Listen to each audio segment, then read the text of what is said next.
Hello, everybody. Welcome to today's reading through the Bible in 365. Today we are going to be reading 2nd Chronicles chapter 21 and 22 and John chapter 14. So it's having us do the whole chapter of 14. Must be a shorter chapter. So let's get started with 2nd Chronicles chapter 21. And I apologize, the dog is outside and barking. My allergies are acting up today.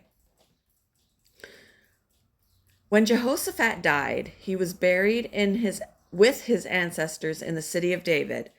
Then his son Jehoram became the next king. Jehoram's brothers, the other sons of Jehoshaphat, were Azariah, Jehiel, Zechariah, Azariahu, Michael, a normal name, and Shephatiah. All these were the sons of Jehoshaphat, king of Judah. Their father had given each of them valuable gifts of silver, gold, and costly items, and also some of Judah's fortified towns. However, he designated Jehoram as the next king because he was the oldest. But when Jehoram had become solidly established as king, he killed all his brothers and some of the other leaders of Judah.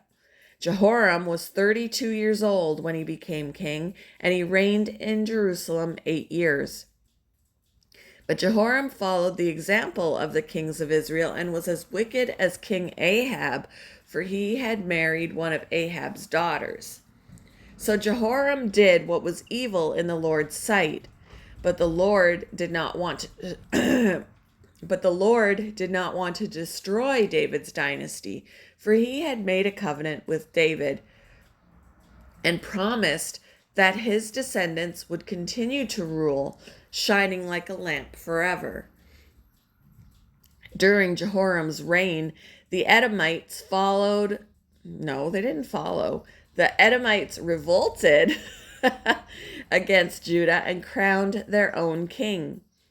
So Jehoram went out with his full army and all his chariots. The Edomites surrounded him and his chariot commanders, but he went out at night and attacked them under cover of darkness. Even so, Edom had been independent from Judah to this day. Has been independent from Judah to this day. The town of Libnah also revolted about the same time. All this happened because Jehoram had abandoned the Lord, the God of his ancestors. He had built pagan shrines in the hill country of Judah and had led the people of Jerusalem and Judah to give themselves to pagan gods and to go astray. Then Elijah the prophet wrote Jehoram this letter. This is what the Lord, the God of your ancestor David, says. You have not followed I can't read today. You have not followed the good example of your father Jehoshaphat or your grandfather King Asa of Judah. Instead, you have been as evil as the kings of Israel. You have led the people of Jerusalem and Judah to worship idols, just as King Ahab did in Israel. And you have even killed your own brothers, men who were better than you. So now, allergies. So now the Lord is about to strike you, your people, your children, your wives, and all that is yours with a heavy blow. You yourself will suffer with severe intestinal disease that will get worse each day until your bowels come out. Ew. Then the Lord stirred up the Philistines and the Arabs who lived near the Ethiopians to attack Jehoram. Wow, I can't read today. Sorry, guys. They marched against Judah, broke down its defenses, and carried away everything of value in the royal palace, including the king's sons and his wives. Only his youngest son, Ahaziah, was spared. After all this, the Lord struck Jehoram with an incurable intestinal disease. The disease grew worse and worse, and at the end of 2 years it caused his bowels to come out, and he died in agony. Oh, that sounds awful. His people did not build a great funeral fire to honor him as they had done for his ancestors. I need a drink. Jehoram was 32 years old when he became king, and he reigned in Jerusalem 8 years. No one was sorry when he died. They buried him in the city of David, but not in the royal cemetery. Yikes. Then the people of Jerusalem, this is chapter 22. Sorry, guys. Chapter 22. Then the people of Jerusalem made Ahaziah, Jehoram's youngest son, their next king, since the marauding bands who came with the Arabs had killed all the older sons. So Ahaziah, son of Jehoram, reigned as king of Judah. Ahaziah was 22 years old when he became king, and he reigned in Jerusalem 1 year. His mother was Athaliah, a granddaughter of King Omri. Ahaziah also followed the evil example of King Ahab's family, for his mother encouraged him in doing wrong. He did what was evil in the Lord's sight, just as Ahab's family had done. They even became his advisors after the death of his father, and they led him to ruin. Following their evil advice, Ahaziah joined Joram, the son of King Ahab of Israel, in his war against King Hazael of Aram at Ramoth Gilead. When the Arameans wounded Joram in the battle, he returned to Jezreel to recover from the wounds he had received at Ramoth. Because Joram was wounded, King Ahaziah of Judah went to Jezreel to visit him. But God had decided that this visit would be Ahaziah's downfall. While he was there, Ahaziah went out with Joram to meet Jehu, grandson of Nimshi, who the Lord had appointed to destroy the dynasty of Ahab. While Jehu was executing judgment against the family of Ahab, he happened to meet some of Judah's officials and Ahaziah's relatives who were traveling with Ahaziah. So Jehu killed them all. Then Jehu's men searched for Ahaziah, and they found him hiding in the city of Samaria. They brought him to Jehu, who killed him. Ahaziah was given a decent burial because the people said he was the grandson of Jehoshaphat, a man who sought the Lord with all his heart.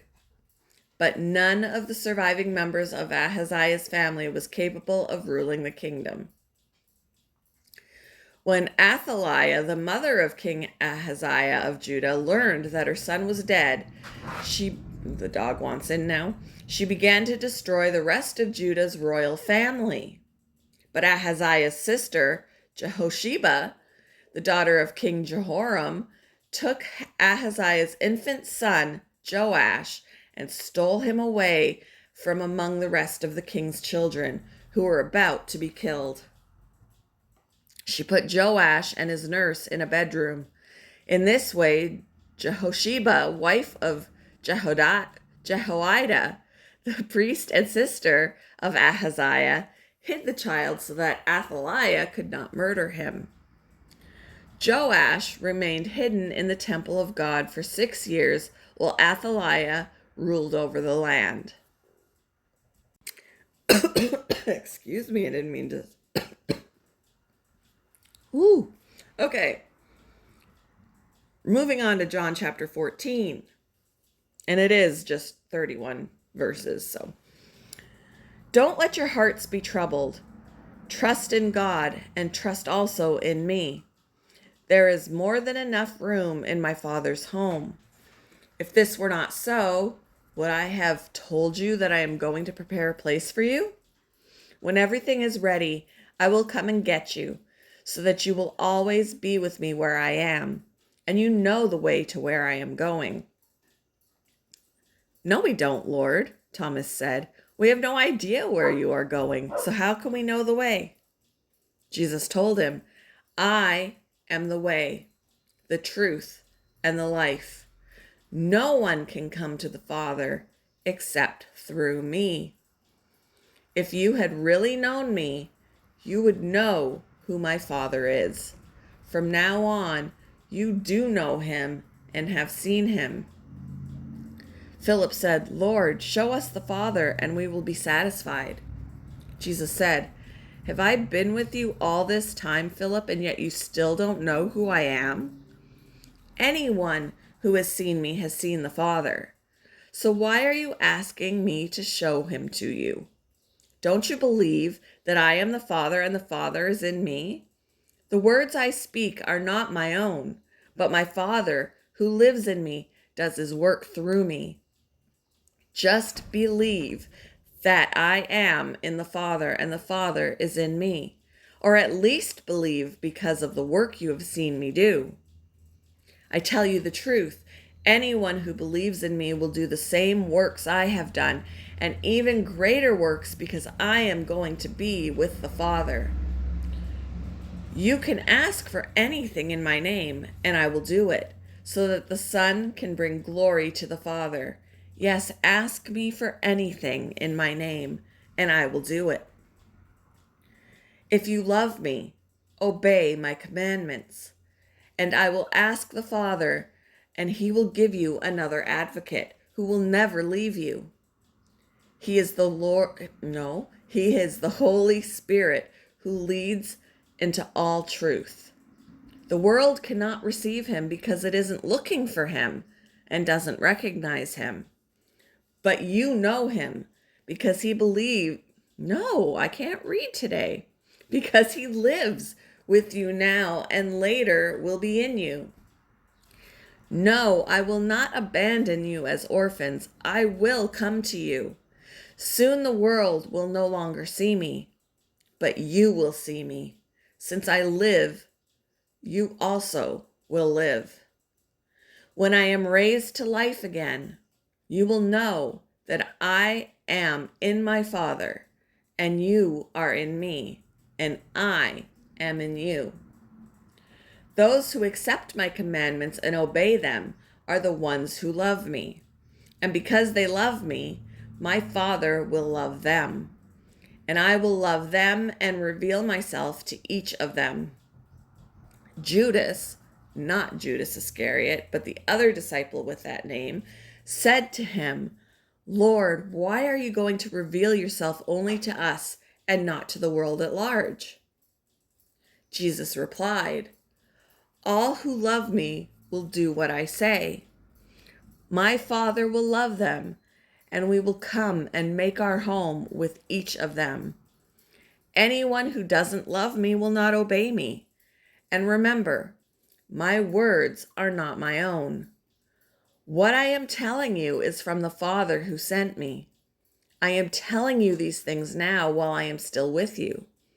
But when the Father sends the Advocate as my representative, that is, the Holy Spirit, he will teach you everything and will remind you of everything I have told you. I am leaving you with a gift, peace of mind and heart. And the peace I give is a gift the world cannot give. So don't be troubled or afraid. Remember what I told you. I am going away, but I will come back to you again. If you really loved me, you would be happy that I am going to the Father, who is greater than I am.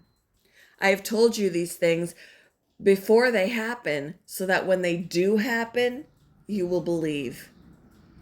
I don't have much more time to talk to you, because the ruler of this world approaches. He has no power over me, but I will do what the Father requires of me so that the world will know that I love the Father. Come, let's be going. Thank you for joining me for today's reading through the Bible in 365.